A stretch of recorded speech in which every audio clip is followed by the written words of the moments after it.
I gotta go fast! This week we went to go see The Flash in IMAX. That's right, in IMAX, but is it any good? We'll talk. Hello, hi, how you doing today? It's just Jess here. Hope you're having a good day. And today, yes, so we went to go see The Flash in IMAX, but is it worth it in that format? Honestly, absolutely yes. Why? The movie is literally filmed for IMAX. So what does that mean for you as a viewer? You see up 26% more screen only in IMAX. The movie is shot with IMAX cameras. You get the extended aspect ratio from 1.90 2.1 from 2.35 2.1. Since you're already in IMAX, you get to experience the proprietary sound system that provides powerful in-depth audio experience. I felt more immersive with the film with the audio and visuals, and of course that is my when I saw the experience, but also I'll have the sources linked below, and this time it's brought to us by Forbes as well as the Flash official IMAX trailer 2, which I'll link below so you can check it out yourself. The Flash is an action-adventure movie superhero involving the Flash and members of the Justice League in the sequel to all the previous DC films before it, plus also rumored to be resetting the whole timeline since the merger with DC and Discovery. After being in his fields, and yeah, definitely Barry Allen was in his fields in the beginning of the movie, he unknowingly uses the Speed Force to travel faster than light, and then he discovers he can go back a few minutes. Not only that, but then uncovers that he can go back way more than that, such as days, years, decades, and he thinks that he can save his mother from uncertain death. And of course, he tells this to Ben Affleck's Batman character, which you've seen in the trailers, and then he's like, you could also destroy everything. And he says, of course, I can fix things. I can make everything better. And so, of course, he does do that if you've seen in the trailers. So now he's stuck in this brand new timeline with new people in search of allies and help to get back to his own timeline and his own, because it's now chaotic and destructive timeline that he has no idea what he has done for the life that he has saved. First and foremost, I did see this movie in IMAX, and it was a nice, amazing time since the screen does take up the whole aspect ratio. Sometimes I've seen other movies in IMAX in the same theater here on this review YouTube channel, and I do feel like it does have the black boxes. However, for this, that's why I made it a note that it did feel more immersive, because Ben Affleck's character or the Flash or the action or the cities just took up the entire screen of the IMAX theater, and I was like, oh my gosh. Like I said, in the same seat, and I just felt really great about that extended aspect ratio, because you see the explosions, like the facial features, the acting, the dialogue, and even like the background stuff, like oh my gosh, like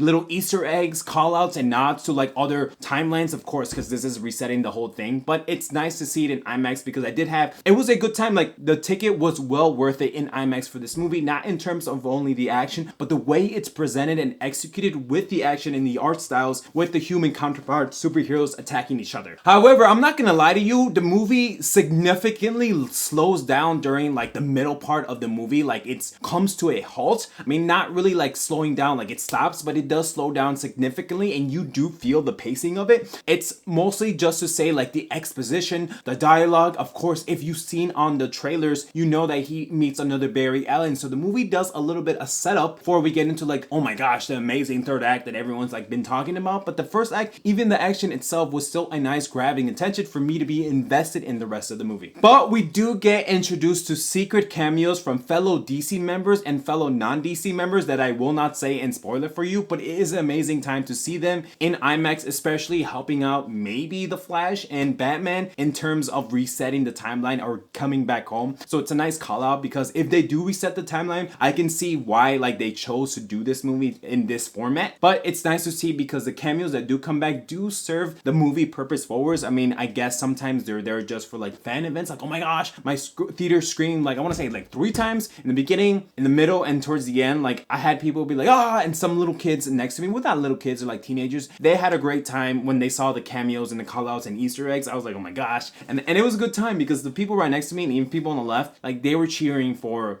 how should I say, like the cameos that came up in the Flash because of the timelines. Of course, ladies first, we're gonna talk about Supergirl, played by Sasha Calle, is not only pure perfection. Oh, she is a beautiful babe, and I love her costume, really resembles her figure. I'm sorry, I'm being honest, I'm a dude, and when I saw her, I was literally drooling. I was like, she is so sexy, she is my type of girl. She was definitely turning me on, and she's from Colombian descent. So to me, I was like, oh my gosh, she's Latina, and it says that she's from Colombia, so I do gotta say, ladies go first. She doesn't get a lot of screen time though. I mean, the screen time she does get, it is impactful, and I don't even think she says a lot of lines, but they do use her sparingly. But it's a nice addition because DC can now use her in future installments and movies with the same character, just more fleshed out. I mean, I feel like if you played Injustice 2, the video game, which I did on PS5, it's kind of like that. I mean, there is definitely Easter eggs and callouts to that game and the way that game's presented when you capture Superman or Supergirl, the way like they break them out or the action about that. And that's all I'm gonna say, because if you play that game and you watch this movie, you're like, wow, there's a lot of similar tie-ins with the game and the DC movie that you're presented with, because it does. Kara is, if you don't know, Kara is a Supergirl, which is a cousin to Kal-El, which is Superman played by Henry Cavill. But in the video game, it's a little bit different, but it's also the same thing. The way like you get introduced to these characters, I was like, oh my gosh, I played the video game. It's so cool. I mean, you don't have to play the video game, but it is a nice like round out feature to complete the information for Supergirl. Yeah, and she does everything that Superman can. She has X-ray vision, she flies, she's like tough, she's beautiful, she's sexy, she can punch a lot, like she's fast, but I don't think she's faster than Flash. I was like, I think Flash is a little bit faster when the movie presented it to us. Ben Affleck as Batman looks amazing as always. He is in a beautiful Batman form, and I love the way he looks in the costume, out of the consuit, and the handling of his gravitas as the mentorship, partnership, friendship to Barry Allen. It is nice to see on screen because it does progress more from like the other movies such as Justice League, Zack Snyder's cut, or Aquaman's. Like you see the progression of their team coming together. However, if you've seen in the trailers, you know that there's two different Barry Allens once the movie gets going. One of them has gone through that, the battling, the losing, the superpowers. He's more skilled, and he's mostly like molded into this different character, which we meet another Barry Allen who's like a little kid. He doesn't know anything about his superheroes. The whole timeline that he is in has catastrophically messed up. I am so sorry, I'm probably not saying that name right, but you see two Barry Allens, one that's like really seasoned and one that's not. He's like a new kid. They're both little kids, but in the terms of when you see two Barry Allens, you see who is more the little kid. He doesn't know anything about fighting superheroes and stuff, and it's a great banter between the two Barry Allens and how they navigate this new world in terms of like the timeline, how they get home, which one this one grew up with, is his mother alive in the second one, how does that mold the characters, and the way these two Barry Allens progress through the movie. It is pretty cool to see because we get to learn more about Barry Allen as a character. His likes, his motivations, his dislikes, his mistakes, what does he do, like the Speed Force, we get introduced to that more in terms of the concept and the way it looks in terms of the DC. I really love that we delve deeper into more Barry Allen's like aspirations, his life. However, regardless of what you say about Ezra Miller, which I'm probably not saying that name right, he does a phenomenal job not acting just one but two distinctly different people of Barry Allen in two different timelines in the same character, in the same movie, in the same literally same scenes. They mostly work together in the second half to be together, but at the same time you see him, I mean they probably use a body double for the second like version because he has to play off of himself. He's literally playing two characters. I mean, yeah, in the beginning it's like mostly one character, but in the middle part of the movie it's two characters, not one, two characters, and he did a great job in my opinion when he like bounced off his own comedic timing because he's playing off himself. You gotta think about it. There's two Barry Allens. One's an amazing superhero. He knows everything. He's more skillful. He's more knowledgeable. And the other one's just a little kid plucked out of water going to college. He's witty. He's young. He's smart. And I always loved his interpretation of the character. Like he's like socially awkward, but at the same time he's not because he has that like that. I don't want to say gravitas, but he's just like, oh my gosh, like I need this sandwich. Like I loved how he portrayed the character. I really love that. A lot of people say that he's socially awkward, and I don't think so because he could just be socially cool. He doesn't feel like he knows how to talk, but I feel like it's so funny when he does because I don't know if it's a script or the way he presents the character, but it is a funny movie throughout when he meets the other Barry Allen. Michael Keaton as Batman is amazing as ever in this movie. He does play a similar role in terms of Batman, like with partnership, mentorship to Barry Allen, but he's never been in a mini Justice League. Like to him, when he saw Barry Allen, like the movie explores that fact that he's like, oh my gosh, like we picked him up years after the other Batmans that he did in his previous movies in the 1900s, but it's the same thing, like we pick him up and he's never been in this Justice League, so to him this is a whole new experience, and I really love the movie that it did a good job to show us that. General Zod comes back, but he just wants to do the same thing. He just, the same thing, the same fight during the first Man of Steel movie. He just wants to build a new Krypton like before. Nothing really stand out about him, and it's great that he's back, you know, and his henchmen and fight in the desert, but it's just like,